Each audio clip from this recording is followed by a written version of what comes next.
Des lingots d'or. Une étrange Cadillac. Des cadavres suspects. Des agents secrets. Des nazis masqués. Et des politiciens corrompus. Ça commence comme un rébut. Au début, on ne comprend rien. Il y a ce que l'on croit voir, il y a aussi ce que l'on ne voit pas parce qu'on ne le connaît pas. Faire apparaître les liens inattendus entre des faits isolés ou entre des hommes comme entre des images conduit à des secrets cachés. Il y a par exemple ce pays dont on ne sait rien, sans frontières visibles, une simple vallée dans les Alpes près du lac de Constance entre la Suisse et l'Autriche, le Liechtenstein. Il y a là, au Liechtenstein, ce jardin sur les collines et cette villa qu'on appelle Octogone, apparemment si paisible, luxueuse et pourtant habitée de fantômes et de rumeurs criminelles. Quel lien y a-t-il entre cette villa et l'or volé des nazis pendant la guerre il y a 65 ans? En ouvrant des archives américaines, allemandes et suisses récemment déclassifiées, en explorant les documents qui y étaient cachés, Fabrizio Calvi et Frank Garbeli ont remonté les fils d'une histoire qui se développe sur plusieurs décennies et qui nous ramène en fait 60 ans en arrière. Nous sommes en 1944. C'est la guerre dans Strasbourg occupée. À l'est, les soviétiques s'approchent de Berlin. Rome et Paris viennent d'être libérés. C'est l'été. Alors que le soir tombe, les voitures stationnées devant l'hôtel Maison Rouge sont plus nombreuses que d'habitude. Dans le lobby, pourtant, peu de monde, quelques clients, surtout des officiers. Tard dans la soirée, les lumières du salon privé au dernier étage restent allumées, les portes sont fermées, l'entrée interdite et gardée par un sous-officier.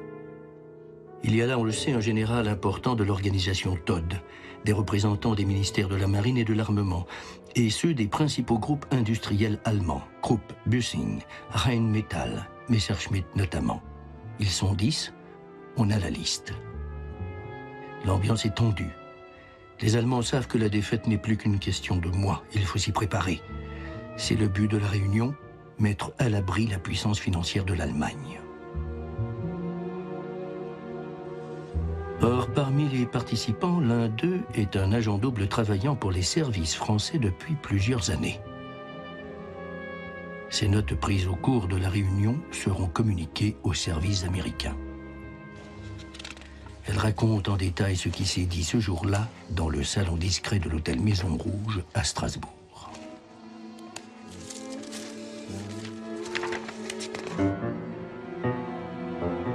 La guerre est perdue, donc ça c'est une citation de l'agent qui était présent. La guerre est perdue, mais elle continuera jusqu'à ce que l'Allemagne puisse obtenir la garantie de son unité. Les industriels doivent se préparer à financer le parti qui se transformera en organisation clandestine. Dès maintenant, le gouvernement est décidé à verser aux industriels des sommes considérables qui seront placées par leurs soins à l'étranger et joints aux capitaux déjà exportés, ils constitueront une réserve à la disposition du parti pour qu'après la débâcle puisse renaître un Reich puissant. Et le rédacteur de ce rapport précise, qui est un collaborateur des services américains, précise, comme nous le savons, ces directives furent exécutées. Et en effet, après cette réunion, une grosse partie du trésor de guerre pillé par les nazis sera cachée à l'étranger, en lingots et en devises, comme en obligations et en actions de centaines de sociétés. Presque rien sera jamais retrouvé.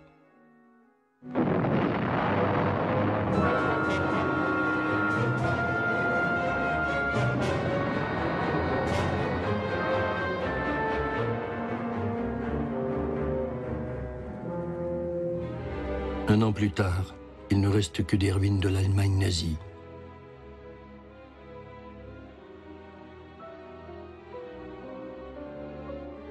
Les criminels sont morts ou en fuite. La puissance, l'argent, tout a disparu.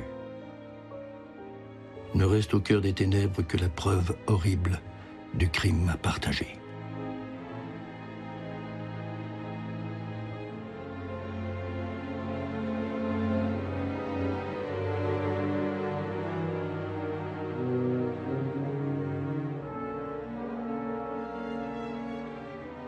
Allemagne, année 0. Fin du Reich. Fin du nazisme. Vertige du vide pour les âmes ruinées.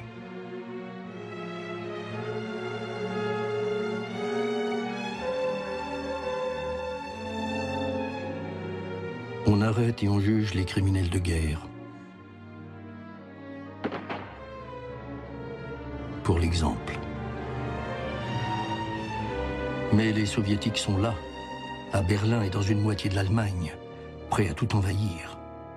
Il faut se dépêcher, s'organiser, faire de l'Allemagne un rempart contre les rouges. Oublier de quels crimes sont coupables les nazis, puisqu'ils peuvent aider à sauver ce qui reste de l'Europe libre. C'est simple, il suffit tout simplement de déplacer la lumière pour que l'ombre, elle aussi, se déplace. Il y avait dans l'administration américaine, juste après la fin de la guerre, deux camps. L'un qui ne voulait en aucun cas employer ces criminels de guerre, et un autre, dans les services secrets, qui disait qu'avec la guerre froide qui se profilait, on avait besoin de ces experts pour être informés sur l'Union soviétique. Finalement, les Américains se sont servis dans les dépouilles des nazis, autant qu'ils pouvaient, dans tous les domaines en fait. Les nazis se sont réfugiés à l'ouest, pas à l'est, ce qui fait que les Américains avaient les meilleures cartes en main. Les nazis, ceux qui avaient quelque chose à vendre, voulaient travailler pour les Américains, pas pour les Russes.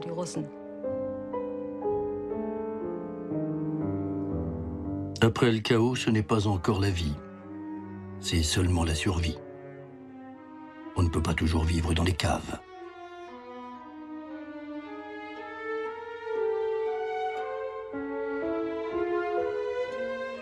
Dans le désordre et les ruines, tout le monde cherche quelque chose ou quelqu'un. Côté soviétique et côté américain, il faut se fondre dans le décor, s'effacer, devenir un fantôme, éviter de se faire repérer, éviter surtout les trop nombreux contrôles.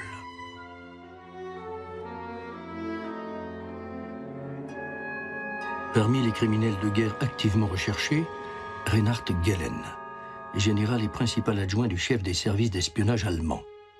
Il a organisé d'importants réseaux en Europe centrale et de l'Est, jusqu'en Union soviétique. Un homme précieux.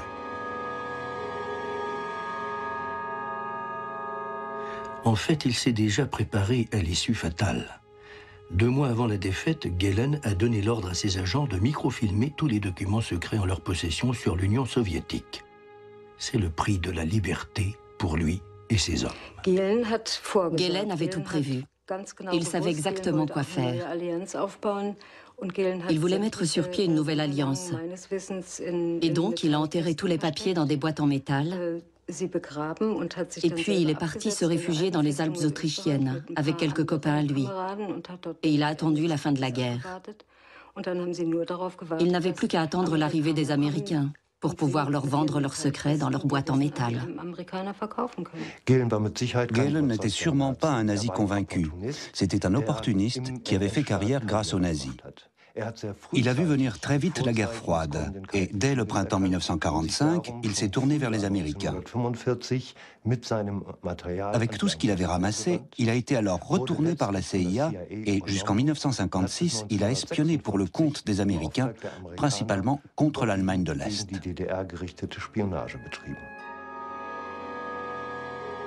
On le sait, l'habit fait l'homme. Chapeau mou et lunettes noires.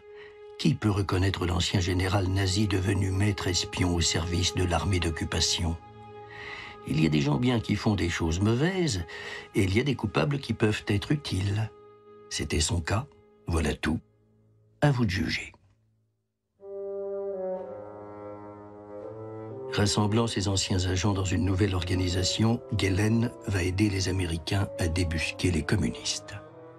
C'est dans les Alpes, entre Autriche et Bavière, qu'il se cachait. et c'est là que passent les filières d'évasion nazie.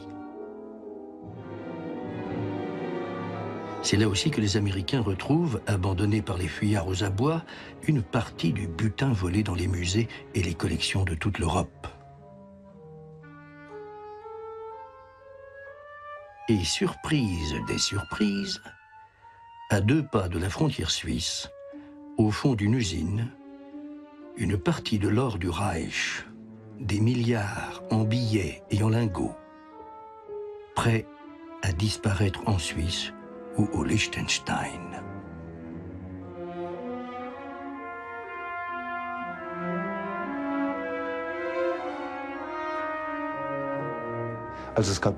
On a toujours soupçonné les services de renseignement nazis, non sans raison, d'avoir planqué leurs devises en Suisse, d'avoir constitué des caches d'or. On sait aujourd'hui que celles-ci ont été vidées, en collaboration entre la CIA et l'organisation Gehlen, principalement au profit des Américains. On sait aussi qu'il y a des devises qui ont été détournées, qu'il y a beaucoup de gens, comme Schellenberg, qui ont tenté de mettre la main dessus. Mais à l'évidence, une grande partie de cet argent a atterri dans des réseaux nazis comme Odessa, et donc principalement en Espagne. Bonne ou mauvaise, toute chose change selon ce qu'on en attend. Alors, amis ou ennemis? Entre Américains et Soviétiques, c'est la chasse à tous ceux qui peuvent servir. Tous ceux qui cachent ou savent quelque chose. Agents, officiers, ingénieurs, industriels, financiers, savants, chercheurs, qu'importe leur passé. Ce qu'ils savent est précieux. Parmi eux, il y a Monsieur R. Un début de calvitie, le front large, l'air d'un homme d'affaires sérieux et sûr de lui. D'un premier abord affable. Mais tout le secret est dans le visage. Regardez bien ses yeux. Le regard est dur et la bouche mauvaise. Monsieur R porte un nom. Rudolf Rouchevet. Agent des services nazis, trafiquant et marchand d'armes.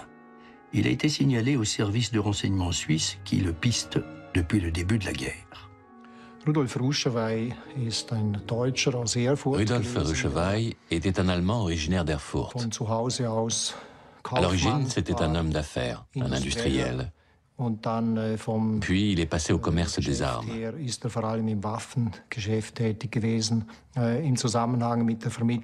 Il fournissait à la Wehrmacht des armes et des munitions provenant de l'usine de machines-outils Oerlikon-Bürle.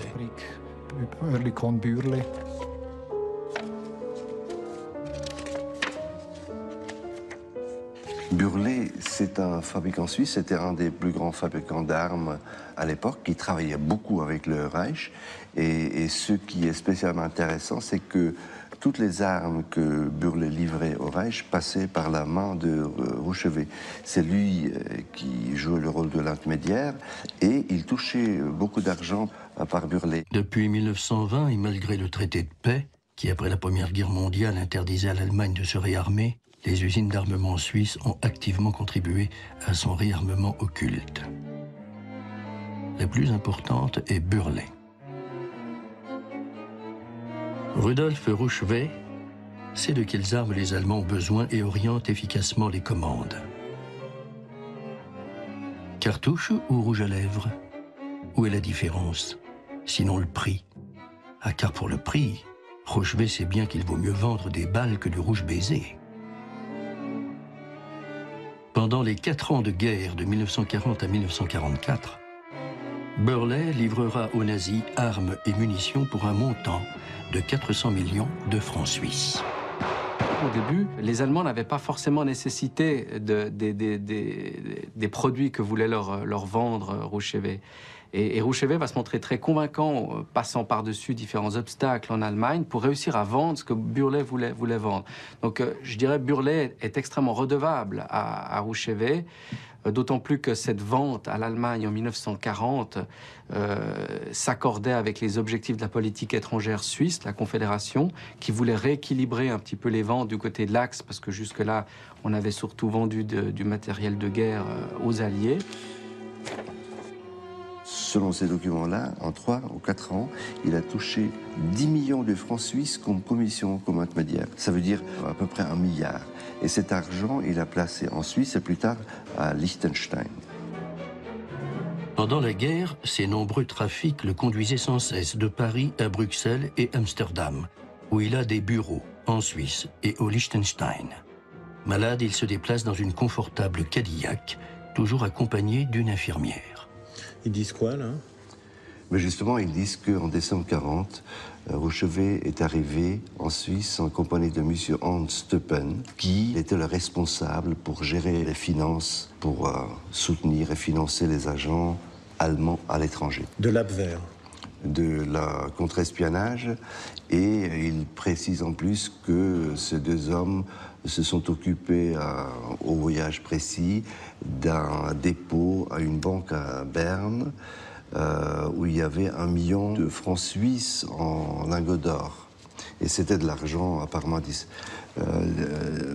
pour des agents à l'étranger. 1 million de francs suisses de l'époque, hein, c'est-à-dire c'est quoi? Oui. C'est 10 millions aujourd'hui à peu près. À peu près. Depuis l'Autriche, il suffit de prendre la route du lac de Constance vers la Suisse. Après un petit col, la route vers le Liechtenstein est étroite et tortueuse. La frontière, une simple barrière, n'est pas loin. Rouchevaille a fait beaucoup d'allers-retours entre l'Allemagne et la Suisse. Une fois, il s'est fait choper en passant en contrebande de grandes quantités de vêtements de Suisse en Allemagne. Il avait d'ailleurs une voiture spéciale, une Cadillac, avec une radio intégrée, ce qui laisse supposer qu'il s'en servait aussi à des fins d'espionnage.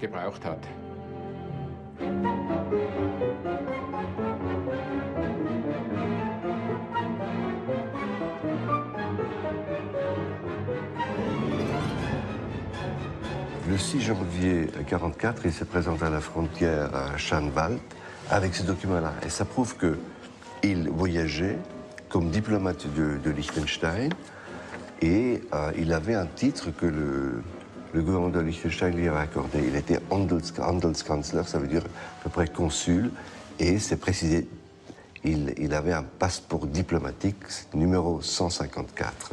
Il venait de Berlin, il se rendait à Schaan, où il habitait. Rudolf Rouchevet est devenu citoyen du Liechtenstein, placé sous la protection d'un passeport diplomatique au titre de chancelier commercial.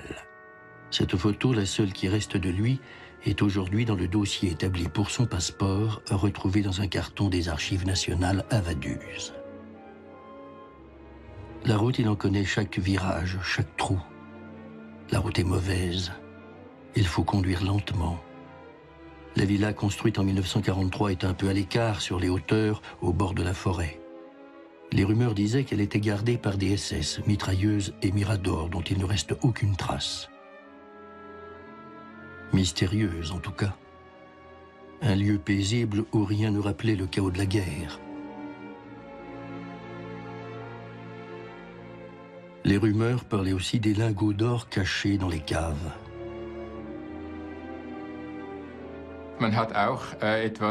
On a aussi trouvé là une dizaine d'uniformes de différentes armées et quelques 6 passeports au nom de Rouchevaille. Les uniformes étaient taillés à ses mensurations. Il est donc tout à fait imaginable qu'il ait aussi fait de l'espionnage. D'ailleurs, d'autres sources confirment qu'on l'a suspecté d'avoir été un espion. On a vraiment un personnage qui se faufile comme ça dans les événements, avec un argument de poids, qui est son assise économique, son assise financière, ses moyens, et puis ses contacts et le fait qu'il sait intéresser les bonnes personnes au bon moment. Il joue également par du chantage. Quand il arrive quand il est au Liechtenstein, il va notamment tenter d'amadouer les Américains en leur disant « j'ai des secrets à vous donner sur la Suisse et sur les contacts que j'ai pu avoir avec la Suisse pendant la guerre ». Quel secret reste ici caché? Et pourquoi ce surnom de villa octogone dont elle n'a en rien la forme? Quel rapport entre cette villa, Adenauer et Pierre Laval, chef du gouvernement français à Vichy pendant la guerre? On dit le président Laval. Avocat, riche propriétaire, ancien socialiste, il a fait fortune dans la presse, l'imprimerie, la radio et l'industrie chimique avant de se mettre au service du maréchal Pétain pour faire le bonheur des Français malgré eux. Anti-bolchevique convaincu, il veut collaborer à la victoire de l'Allemagne. Il a les pleins pouvoirs, signe seul lois et décrets, crée une milice pour l'arrestation des Juifs et oblige tous les jeunes entre 17 et 20 ans au travail forcé en Allemagne. Ce qui ne l'empêche pas de continuer à s'enrichir par les affaires engagées dès avant la guerre avec les industriels nazis. Le comte de Chambrun, son gendre, est chargé de placer l'argent. Jeu trouble de la voracité des intérêts sans scrupules. Pétain manipulé par Laval, lui-même manipulé, ou tout au moins surveillé, par l'agent aventurier, trafiquant et marchand d'armes, Rouchevet. À la fin de la guerre, les Américains soupçonnent Laval d'avoir été en relation étroite d'affaires avec Rouchevet et avec le comte de Chambrun, donc d'avoir été assez proche pendant l'occupation et d'avoir ensuite, il semblerait, d'après les Américains, que Rouchevet aurait reçu de Laval 1 million de francs suisses or et qu'il les aurait donc conservés au Liechtenstein. Et c'est ce que Laval lui-même a déclaré quand il a tenté de passer au Liechtenstein. Il a affirmé ça aux autorités liechtensteinoises. Ce document précise que l'admiral Canaris du contre-espionnage avait mandaté Rouchevet de corrompre Laval. Et ce qui est intéressant, même c'était déjà avant la guerre. Donc il était en contact, il connaissait Laval depuis 7 ans déjà. Après, on a constaté que Rouchevet gérait en partie de l'argent et de la fortune de Laval. Les Suisses disent qu'au moins une partie de cette fortune, Rouchevet aurait amené en Suisse ou en Liechtenstein. Surprenant. Rouchevet est receleur de Pierre Laval, et pourtant la preuve existe. Une photo prise en avril 1945 à la frontière de Liechtenstein. Pierre Laval en fuite depuis 9 mois et réfugié avec Pétain et tout le gouvernement à 100 km de là. Que venait-il faire là, au Liechtenstein? Laval s'est rendu à la frontière de Liechtenstein en venant de Feldkirch. Et là, il a demandé d'être accepté en Liechtenstein. Et l'argument, c'était qu'il est attendu chez Rouchevet. Et ce qui est spécialement intéressant dans ces documents, c'est qu'au même moment où Laval arrive à la frontière, que Rouchevet, à ce moment-là, a fait retirer l'or qu'il avait à la banque de Liechtenstein. Il l'a fait transporter dans sa propriété à Schaan.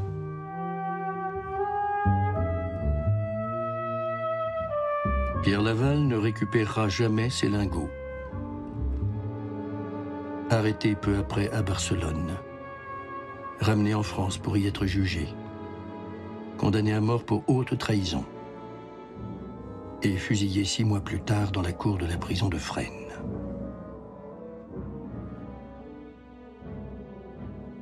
Les fantômes reviendront longtemps, mais il faut continuer à vivre. Cela fait déjà plus d'1 an que les Soviétiques occupent une moitié de l'Allemagne et contraignent les troupes américaines à rester pour protéger l'Europe libre. Il est temps de faire entrer les boys au pays. Alors en Amérique, certains pensent, sans oser le dire ouvertement, qu'il faut vite réarmer l'Allemagne pour faire face aux 180 divisions communistes. Rudolf Rouchevet, toujours à l'affût, va se rendre utile. À partir du mois d'août 1946, les Américains vont développer une sorte de projet visant à créer en Allemagne, avec l'aide de Rouchevet, à réunir des scientifiques, des ingénieurs, des techniciens dans le domaine de l'armement et dans le domaine de la fabrication de nouvelles armes. On peut déceler dans cet acte-là tout de même la volonté des Américains peu ou prou, de s'orienter sur la voie du réarmement clandestin, en tout cas de l'Allemagne. En tout cas, c'est une hypothèse qui leur fait pas peur. Alors l'idée, c'est d'envoyer Rouchevet en Allemagne, voyager à travers les zones d'occupation, en étant accompagné par des officiers et des officiels américains, pour renouer des contacts, glaner des informations et préparer éventuellement la production d'armements, d'armes nouvelles, ces armes nouvelles dont on parlait beaucoup à la fin de la guerre. Pendant que Rudolf Rouchevet parcourt l'Allemagne et réactive ses réseaux, inexorablement, pays après pays, la vague soviétique avance.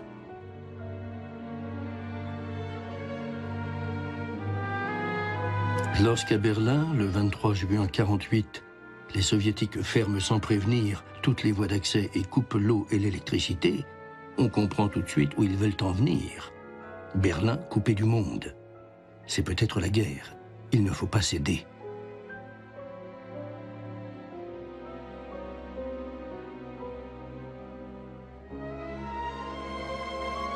Pour ravitailler la population prise au piège, les Américains installent en 24 heures un pont aérien. Des avions cargo toutes les 2 minutes, jour et nuit, sans interruption. L'épreuve de force va durer 1 an. Pendant ce temps, Rudolf Rouchevet rejoint ses mystérieux amis américains en Californie. Les archives ne disent pas qui ils sont. De 1948 à 1950, Rouchevet habitait aux États-Unis, selon ses documents, à Santa Barbara, en Californie. Et le rapport des Suisses précise que Rouchevet avait reçu beaucoup de visites à Santa Barbara, et les gens, selon ce rapport, sont venus dans des avions spéciaux. Et Rouchevet lui-même s'est rendu très souvent dans des avions spéciaux à Washington et à New York. À Berlin, les soviétiques cèdent et lèvent enfin le blocus. Il ne faut pas hésiter. Il faut sans tarder redonner à l'Allemagne les institutions d'un pays libre et démocratique. 10 jours plus tard, la zone ouest devient la République fédérale d'Allemagne et Konrad Adenauer, choisi depuis longtemps par les Américains, est élu chancelier.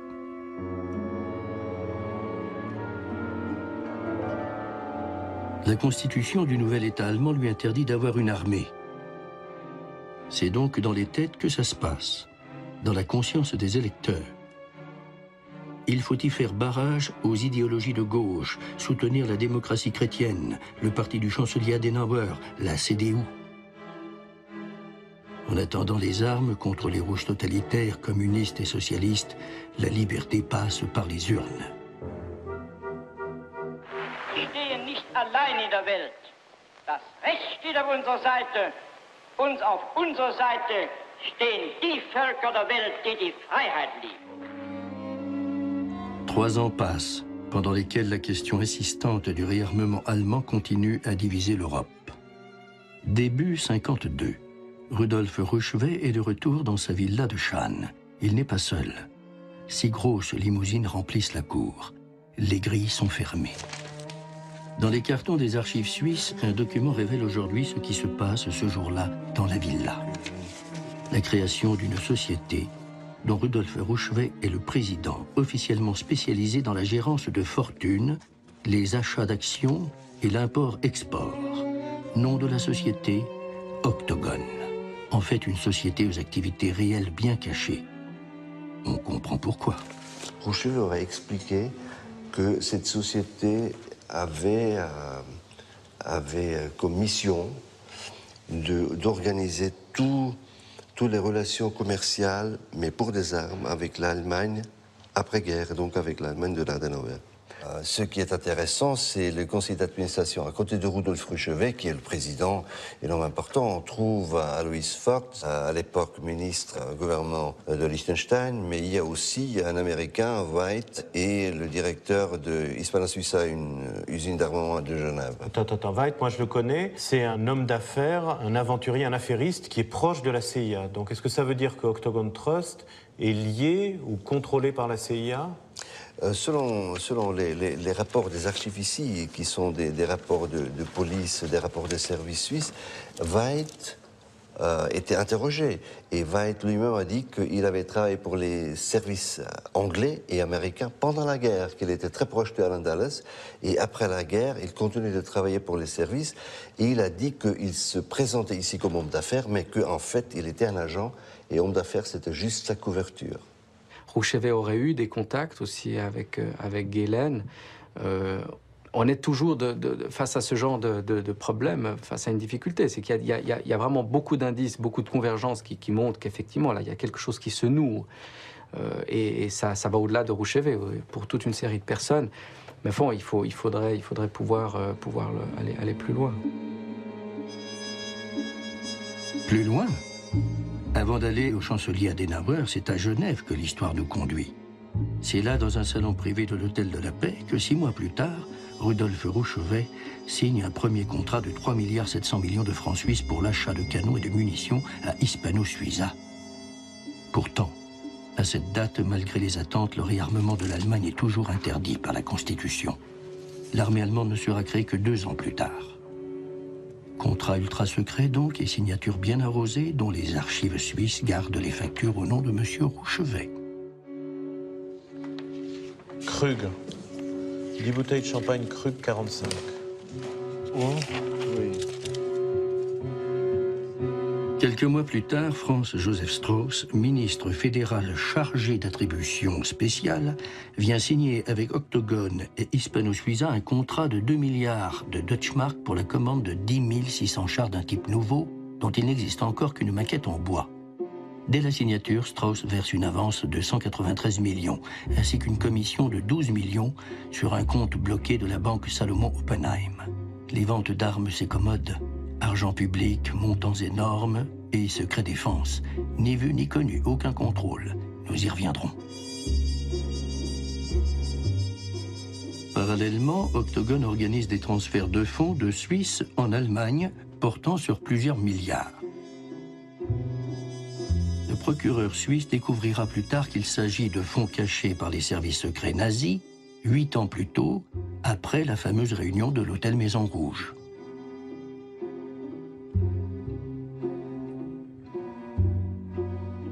Assez rapidement, l'affaire vient aux oreilles du directeur d'un palace de Lucerne.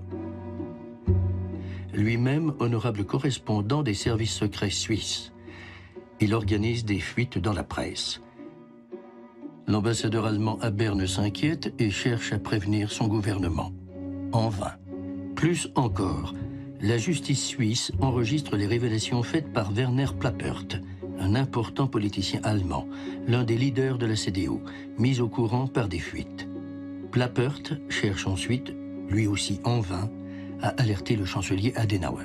Tout d'abord, il va à Bonn, après il va à l'ambassade de l'Allemagne à Berne, puis il s'adresse au ministère concernant, puis il s'adresse même à Adenauer lui-même, et finalement, il donne aussi des documents à Gehlen, le chef des services secrets en Allemagne. Reinhard Gehlen? Vous vous souvenez, l'ancien nazi placé par les Américains à la tête des services de contre-espionnage allemands? Gehlen, donc, enregistre le dossier remis par Plappert et le classe sans suite. Parce qu'en fait, c'est son rôle. Le BND, les services secrets, est placé directement sous l'autorité du chancelier. Il est le principal bras armé et le plus secret de sa politique. Et quand le chancelier Adenauer a recours à des pratiques illégales pour financer des partis politiques, ces pratiques sont couvertes à l'échelon intermédiaire par les services secrets. Oui, Octogone, apparemment, est très lié avec le Bundesnachrichtendienst, le service secret allemand, mais sous tutelle, sous contrôle américain de Reinhard Gehlen.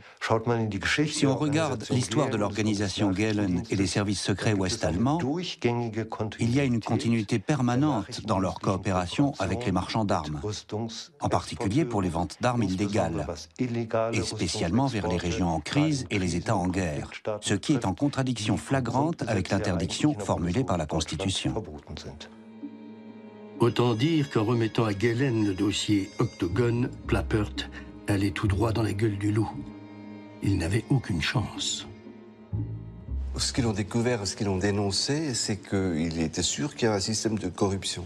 Même qu'on a des choses très très précises, il y a notamment l'ambassadeur d'Allemagne à Berne dit « J'ai eu en main une liste de 15 personnes, de 15 ministres et responsables politiques autour de Adenauer qui ont touché de l'argent. »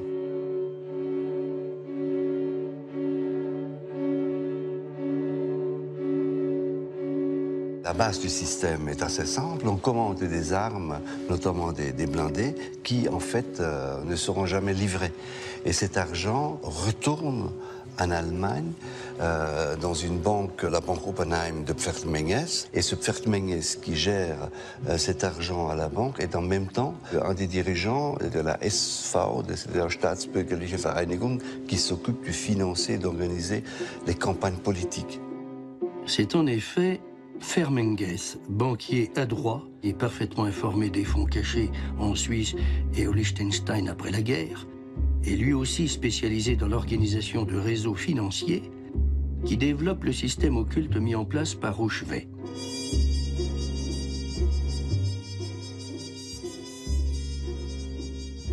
Pferdmenges et Adenauer étaient très amis depuis les années 20. Pferdmenges passait pour être le seul à pouvoir tutoyer Adenauer. Ils ont créé ensemble le Rotary Club de Cologne en 1928 et sont restés en contact étroit durant toute la période nazie.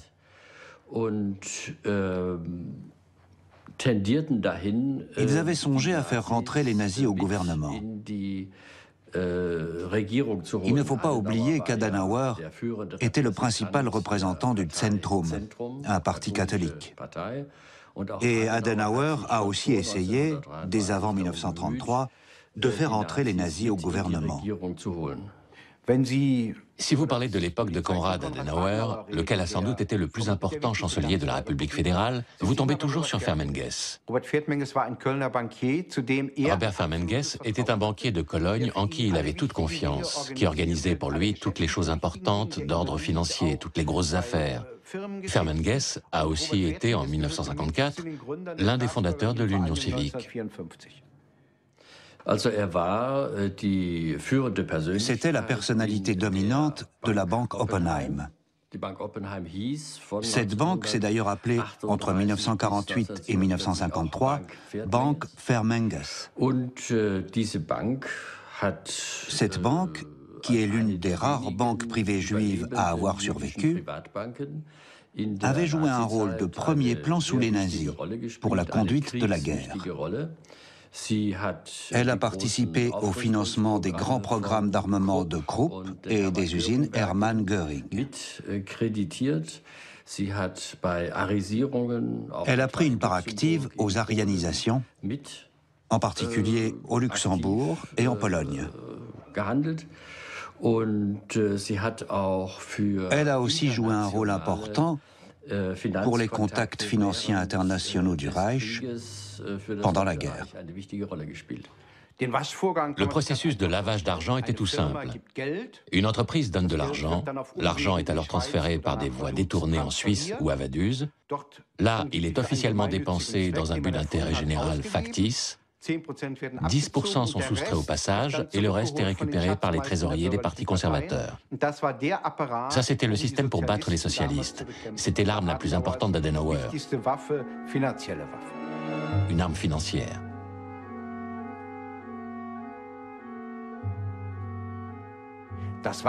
C'était top secret et illégal. Et les protagonistes le savaient. C'est bien pour ça qu'ils allaient au Liechtenstein. Toujours est-il que le système de financement illégal des partis s'est fondé sur des structures qui avaient déjà été conçues du temps des nazis, avec la même combinaison classique de comptes numérotés en Suisse et de fondations au Liechtenstein. Tous ces visiotests, Interdroit, ASP, et autres fondations et organismes de collecte de dons avaient été créés par le FDP, le Parti libéral. Et ils avaient toujours cette structure, avec correspondants au Liechtenstein, fondations, références bancaires et comptes numérotés en Suisse. C'était une construction très répandue dans l'après-guerre. Un vaste système construit par des nazis et en partie alimenté par leurs trésors cachés pour financer les partis politiques nécessaires à la vie démocratique. L'Allemagne divisée est en proie à la corruption pour cause de guerre froide, sous pression constante.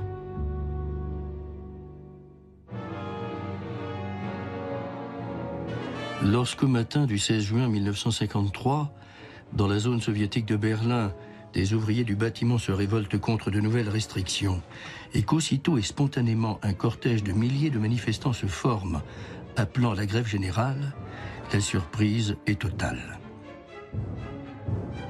La révolte gagne l'ensemble de l'Allemagne socialiste et plus de 150 villes.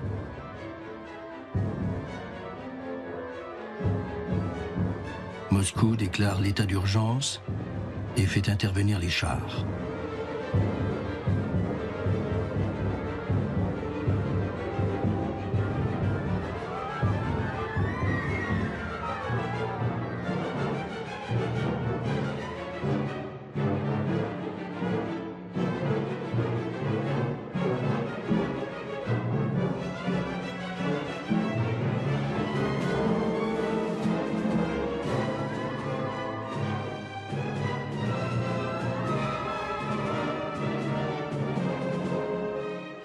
Il y aura officiellement 16 morts et des centaines de blessés.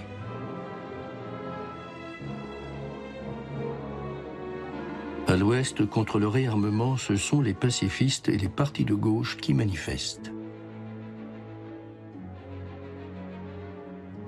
Faut-il des armes pour rester libre? Mich beanspruchen zu können, dass ich, so wie nur irgendeiner hier im Hause, ein Gegner des Krieges bin.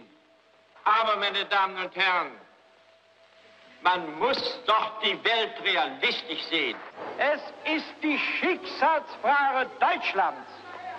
Wir stehen vor der Wahl zwischen Sklaverei und Freiheit. Wir wählen die Freiheit.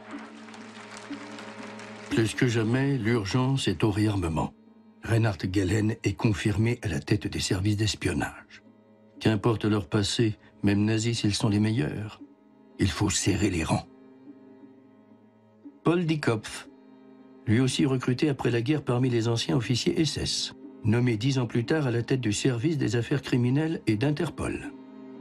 Un homme d'expérience, un spécialiste qui connaît son sujet.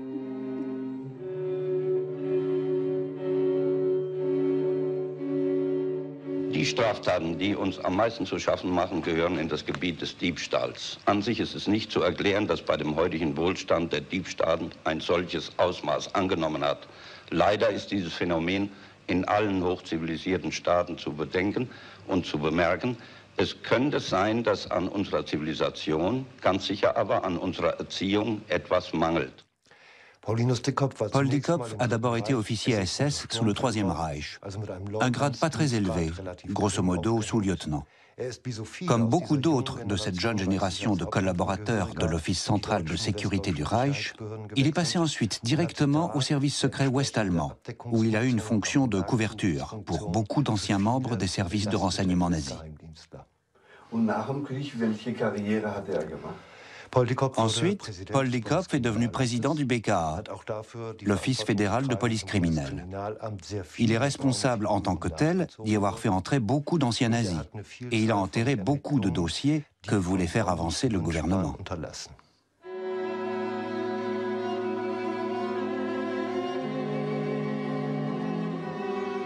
Autre dignitaire nazi, Heinz Globke, l'un des auteurs des lois raciales de Nuremberg. Le voici.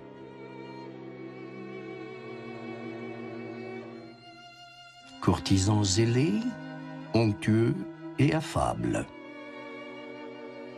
Responsable de la sécurité de la République. Dans les premières années de la RFA, le chancelier Adenauer et ses secrétaires d'État Lenz et Globke se sont beaucoup appuyés sur l'élite nazie dans de nombreux secteurs de la vie publique, y compris dans la justice, mais aussi dans l'armée et les services de renseignement. Car c'est là que s'étaient regroupées dès 1947 les anciennes élites nazies. Elles exerçaient une grande influence politique sur le gouvernement Adenauer, mais aussi sur des partis d'opposition comme le SPD. Konrad Adenauer n'était pas un nazi, il était anti-nazi, mais il aimait les gens compétents. Et c'était malheureusement le cas d'un certain nombre de nazis. Le plus connu est Globke, l'un des auteurs des lois raciales de Nuremberg. Adenauer n'a pas seulement toléré ces gens-là auprès de lui, mais les a aussi promus à de hautes fonctions. Globke était le bras droit d'Adenauer. Globke était aussi le gestionnaire. Il faut savoir qu'Adenauer avait un coffre-fort dans la chancellerie. Un coffre-fort d'où il retirait de l'argent pour le donner à des gens de son parti qu'il voulait soutenir. Adenauer utilisait l'argent comme une arme, surtout à travers l'Union civique. Il a aussi financé au début le FPD. En 1956, dans le Land de Rhénanie du Nord, quand le FPD a quitté l'alliance avec la CDU pour rejoindre le SPD, Adenauer lui a coupé les vivres, définitivement. Organisé par le banquier Fermenges, protégé par Gehlen, Globke, Dieckhoff, tous professionnels des affaires secrètes, le système Adenauer tourne parfaitement, alimenté par l'argent secret des commissions et des ventes d'armes fictives. Gestes discrets des allégeances, signes de connivence, les réseaux du pouvoir.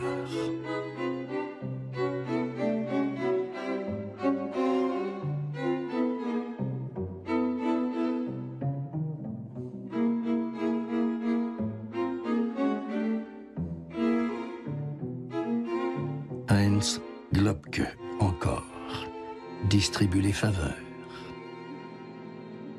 Le voici enfin l'homme qui monte, l'homme à suivre, Helmut Kohl. Pour l'instant, il s'informe. L'Union civique était un organisme établi d'abord à Cologne, et quand les impôts se sont montrés un peu trop curieux, ils sont partis à Koblenz. Là, le gouvernement était CDU, et le ministre-président allait bientôt être Helmut Kohl.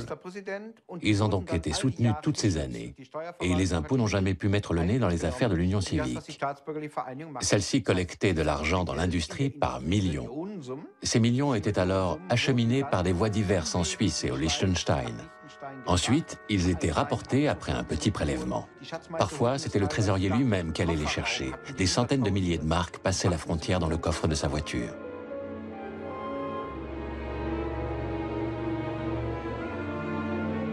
Après Berlin, c'est Budapest qui se révolte contre le joug soviétique.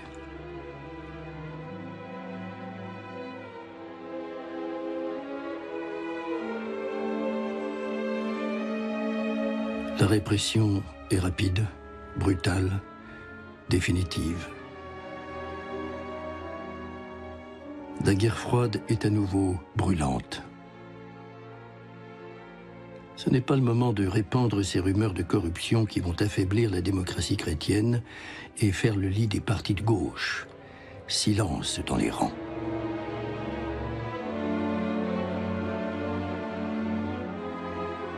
« 1961. C'est un mur qui, cette fois, inquiète le monde libre. À Berlin, sans avertissement, brutalement, les soviétiques enferment la partie occidentale de la ville derrière un mur élevé dans la plus grande hâte. La surprise est totale. Et la guerre à nouveau menace. Plus que jamais, Berlin et l'Allemagne sont la clé de l'Europe. Il faut accélérer l'armement de l'Allemagne. Une fois de plus, face au danger totalitaire, élections libres et partis pluralistes. Pour les Américains, c'est la démocratie qui est en jeu, c'est-à-dire, pour résumer, la CDU du chancelier Adenauer. Germany is the key to Europe. If all Germany, its people, their industry, the ground on which they stand, were to fall under Soviet control, all of Europe would sooner or later be dragged into the Soviet bloc. Now, in a free election, the 50 million people of West Germany have reaffirmed their solidarity as a democratic state and as a partner in the North Atlantic Alliance. Chancellor Adenauer, you have just won the largest majority in the history of German democracy, a triumph for your policy and for you personally. But your country is still divided. The Soviet Empire is on your eastern boundary and the Cold War is an everyday matter. The problems that lie ahead are, if anything, greater than the ones already overcome. We would like now, briefly, to examine how things stand.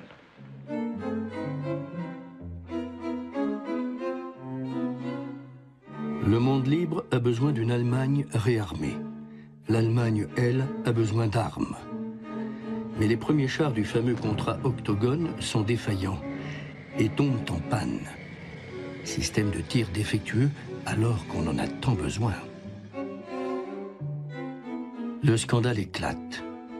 Met en cause le chancelier, son ministre de la Défense, plusieurs membres du gouvernement. L'affaire des chars est une affaire d'État. En 62, le scandale éclate en Allemagne parce que une première partie des blindés des chars est livrée, mais ils ne fonctionnent pas.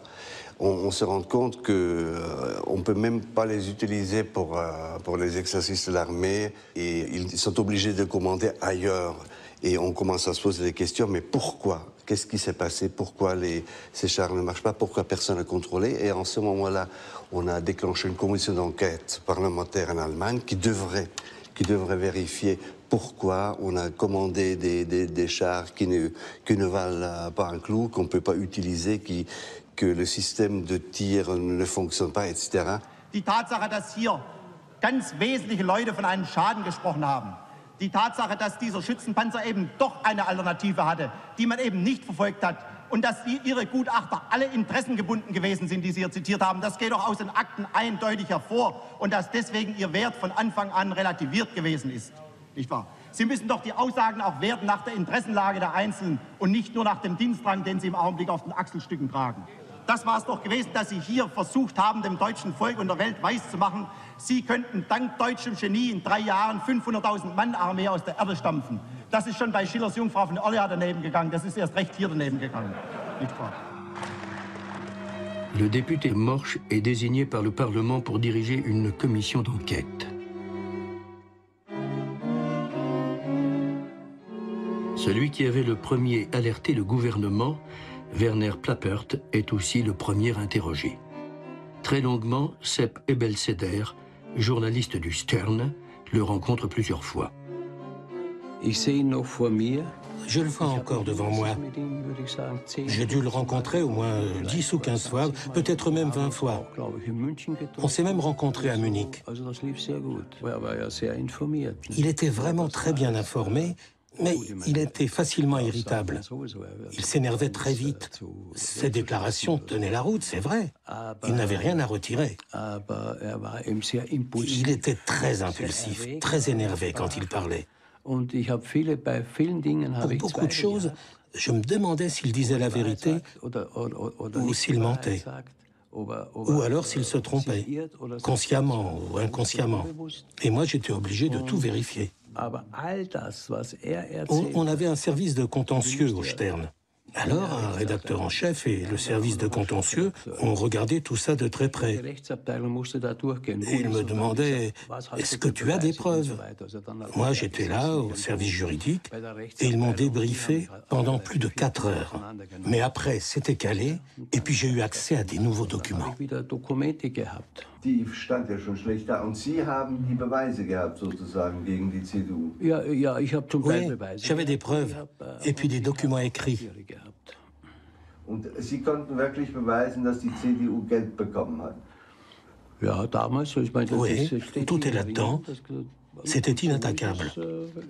Cette histoire, on peut le dire maintenant, ça a vraiment été un des plus grands scandales de l'après-guerre.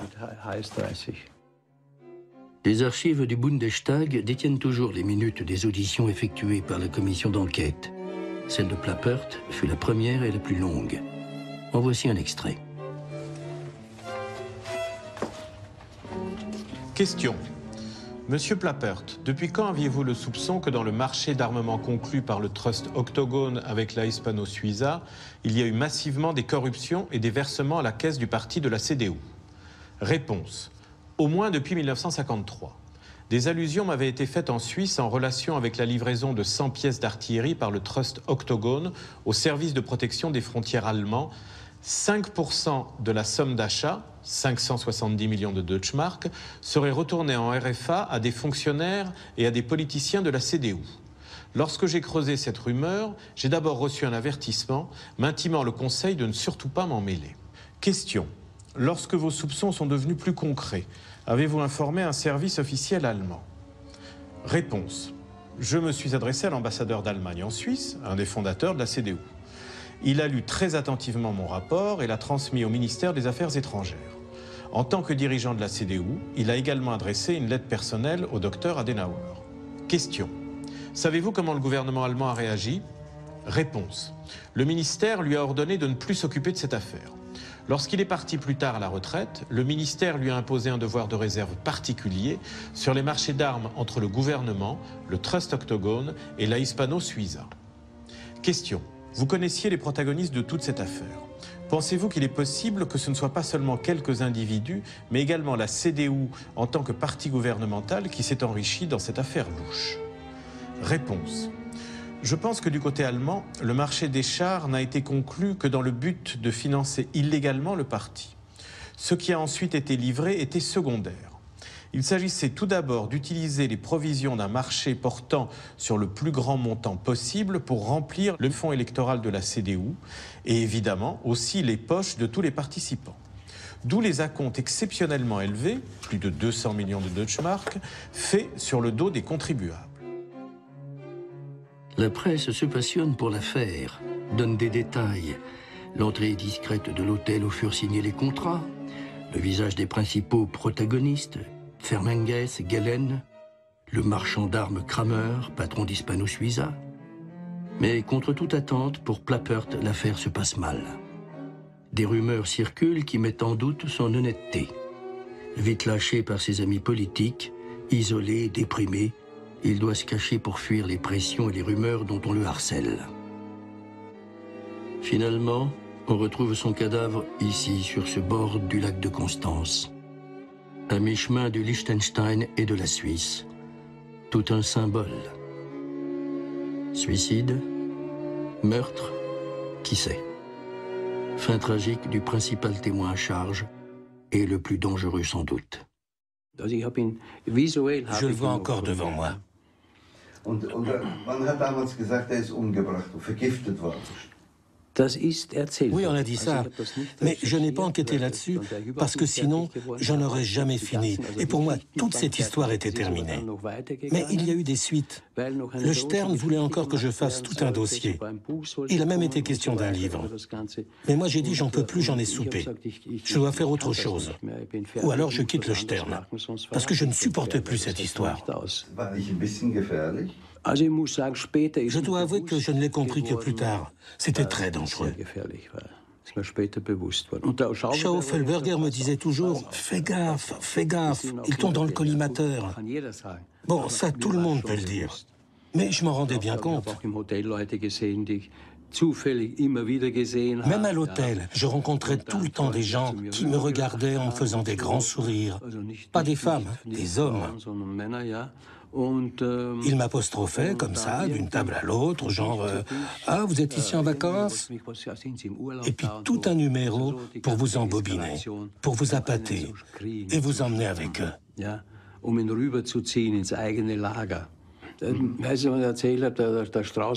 Strauss était souvent en contact avec mon chef, Henri Nannen, le rédacteur en chef du Stern. Et il y a une époque où chaque fois qu'ils se rencontraient, même par hasard, il lui disait « Comment se porte votre petit détective, votre Sherlock Holmes, le fouille-merde ?» Ça, il le répétait tout le temps. D'habitude, il me tutoyait. Mais là, quand il me rencontrait, il me voyait toujours. Alors vous, Sepp Ebelseder ? Et puis il rigolait. Puis à nouveau, il me tutoyait. Tout un jeu avec moi. Ça a duré longtemps. Je recevais aussi des avertissements, même à l'intérieur de la rédaction. Au Spiegel aussi. On m'a averti que quelque chose se tramait contre moi. Vite oubliée, la mort de Plappert ne sera jamais élucidée. Les eaux du lac de Constance gardent leur secret. Ainsi passent les vents mauvais. Au suivant. Le suivant, c'est Otto Lenz, Ici à gauche avec des lunettes, député de la CDU, ancien ministre et porte-parole du gouvernement. Son nom figurait sur la fameuse liste des 15 ministres corrompus. Convoqué par la commission, il disparaît et meurt brusquement, quelques jours plus tard, dans l'île d'Ischia, près de Naples. Les circonstances de sa mort sont assez étranges pour y attirer un auteur indépendant, Bernd Engelmann, accompagné de sa femme. Comme ce personnage avait toujours été jusque-là en excellente santé et qu'il était censé être décédé en une semaine de la malaria, même à ce moment-là, il me semble que ça n'était plus très courant. Donc, ça soulevait beaucoup de questions. Alors nous y sommes allés et nous avons essayé de parler avec le médecin que nous avons fini par trouver. Et puis nous sommes allés à l'hôpital et moi j'ai fait les photos. L'hôpital où cet ancien secrétaire d'État, qui était tout de même quelqu'un de fortuné, on l'avait amené avec un bateau à moteur très lent, alors qu'il était en danger de mort. C'était un hôpital pour les pauvres. C'était terrifiant, misérable.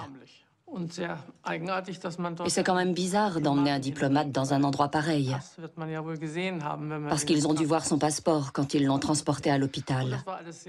Tout ça était très étrange.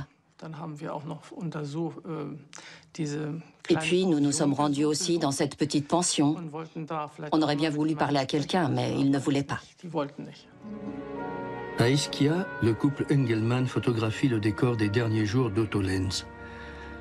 Le port, la barque qui a transporté le malade, les rues autour de l'hôpital, l'invraisemblable pension où logeait l'ancien ministre, une misérable petite pancarte comme enseigne, Villa Maddalena, une courette et quelques chambres sans confort. Que venait faire ici ce politicien fortuné? Se cacher pour échapper à qui ou à quoi?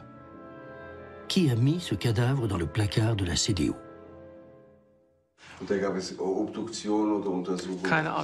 S'il y a eu une autopsie, des examens, je n'en sais rien. Je crois qu'il y a eu des funérailles officielles ou semi-officielles. Mais comment c'est arrivé? Il n'y a jamais eu d'enquête. Je crois que le Parlement l'avait demandé, mais ça ne s'est pas fait. Et à ma connaissance, ça ne s'est pas fait non plus depuis. Non, il n'y a pas eu d'enquête de fait par la République fédérale. C'est ça aussi qui était bizarre. Qu'on laisse mourir comme ça, finir aussi misérablement, un diplomate de haut rang. Qui a mis ce cadavre dans le placard de la CDU? Bernd Engelmann cherche une réponse au Liechtenstein. Mais il n'y a au Liechtenstein que des fleurs, des chalets, des vaches et des Alpes enneigées. Et la villa Octogone. Pourtant, ce n'est pas fini. Peu après la mort suspecte d'Otto Lenz, une femme se manifeste auprès de la commission d'enquête parlementaire et veut être entendue. La secrétaire d'Otto Lenz, connue sous le nom de Maria Claire. La jolie, la belle secrétaire d'Otto Lenz, et même un peu plus. Pour tout dire, sa maîtresse. Ici, à Capri, au début de leur liaison. Plus tard, la complicité amollie des vieux couples. C'est quelqu'un d'assez mystérieux, c'est une personne qui utilise plusieurs identités. Elle s'appelle des fois Maria Dattenhofer, elle s'appelle Effie Horn. On ne sait pas trop bien pourquoi elle change souvent d'identité, mais en fait, elle est la maîtresse de Otto Lenz. C'est elle qui l'a accompagné à Naples et à Ischia, et c'est elle qui a vécu la mort et les dernières journées avant la mort de M. Otto Lenz. Elle est après convoquée par la commission d'enquête en Allemagne, mais elle refuse de retourner en Allemagne. Elle dit qu'elle a peur, elle se sent poursuivie, elle prétend qu'on veut aussi la tuer, et justement, elle prétend que Otto Lenz aurait été tué dans le cadre de cas de corruption.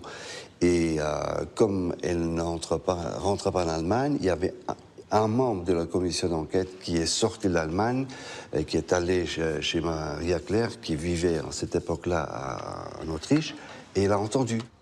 Les archives du Bundestag conservent toutefois le texte exact de sa déclaration au député Morsch. Je déclare sur l'honneur, lors de vacances communes en Autriche, le Dr Lenz a eu un grave accident de ski. Il s'est fêlé une vertèbre et il a dû être hospitalisé pendant 7 semaines. Cet accident a été un grand choc pour lui et il m'a dit « On peut si vite être arraché à la vie. Si j'ai maintenant la possibilité de détourner une forte somme pour moi, je le ferai certainement. Cette occasion pourra se présenter en relation avec le réarmement, car il y en aura pour des milliards. J'ai souvent accompagné Otto Lenz lors de ses nombreux voyages. Une fois en Espagne, nous sommes allés dans un château qui appartenait à un banquier. Après les entretiens, Otto Lenz m'a dit « Maintenant, ça marche. Maintenant, je tiens vraiment la grosse affaire. » Et il a fait pour la première fois devant moi allusion à ce dont il s'agissait, à savoir de blindés pour la nouvelle armée allemande. Quelque temps plus tard, en Allemagne, j'ai demandé à M. Lenz où en étaient les blindés. Il m'a répondu que tout allait bien. Je lui ai encore demandé s'il en avait déjà vu un. Il a répondu en riant « Non, je n'en ai pas encore vu un seul, sauf celui qui était en bois. » Quelque temps plus tard, M. Lenz a eu dans son bureau un entretien avec un inconnu. Lorsque M. Lenz est ressorti, il tenait 2 chèques. Il m'a dit « C'est la grosse affaire. Ce chèque-là est pour la CDU et celui-ci est pour moi. » Quelques jours plus tard, il m'a offert une broche avec des brillants et des saphirs, d'une valeur d'environ 10 000 marks. Et il m'a dit qu'il m'achèterait aussi une maison. À cette époque, M. Lenz était à la fois député de la CDU et porte-parole du gouvernement fédéral. Signé Maria Claire. Peu après, Maria Claire meurt, elle aussi, dans des conditions une nouvelle fois mystérieuses. 3 morts, 3 suicides ou 3 meurtres, on ne saura jamais. Des témoins disparus, d'autres menacés, des convocations sans réponse. La commission d'enquête devient elle-même l'objet de scandales et s'achève 4 ans plus tard dans la confusion, sans conclusion et sans véritable résultat. Les projecteurs s'éteignent. Les affaires de l'ombre peuvent reprendre, le système fonctionner à nouveau pour assurer le triomphe tranquille de la CDU. Les belles années de la démocratie. Si la vérité éclatait, la CDU pouvait mettre la clé sous la porte. Ceux qui font un truc pareil, normalement, on les vire. La CDU se serait trouvée face à un énorme scandale. Et aux élections suivantes, alors qu'à l'époque, ils gagnaient toutes les élections, là, ils auraient pu se brosser. De plus en plus de monde savait qui avait touché. Il y a d'abord celui qui a pris l'argent. Lui, il sait lequel de ses copains a aussi palpé au niveau du gouvernement ou chez les militaires. Et ainsi de suite. Il ne faut pas oublier que c'était l'époque de la reconstruction. Vous ne pouvez pas savoir la quantité de pognon qui arrivait d'Amérique pour équiper l'armée et fournir tout le matériel nécessaire. Ce système de financement illégal des partis a existé depuis les années 50 jusque vers 79, 80 et à plus petite échelle encore en 81. Et là, la justice a tout déballé. On a eu en Allemagne environ 1800 procédures. Toute l'élite de l'industrie allemande a été inquiétée. Et ensuite, l'argent qui restait a été réparti, je ne sais pas comment. Tout semblait terminé. Helmut Kohl a mis fin à ce système. Ensuite, avec ses financiers, il a remis en place un autre système qui conduit à nouveau au Liechtenstein et en Suisse. Si par hasard vous passiez, sait-on jamais, par le Liechtenstein, vous pourrez toujours visiter la villa Octogone, aujourd'hui propriété publique, entretenue et soignée pour des réunions et séminaires. Et si vous avez encore le temps, si la promenade vous conduit jusqu'au cimetière, sachez qu'à gauche de l'entrée, le long du mur, la tombe est là, toujours bien entretenue et fleurie par des mains fidèles et reconnaissantes. Qui paie pour la mémoire de Rouchevet ?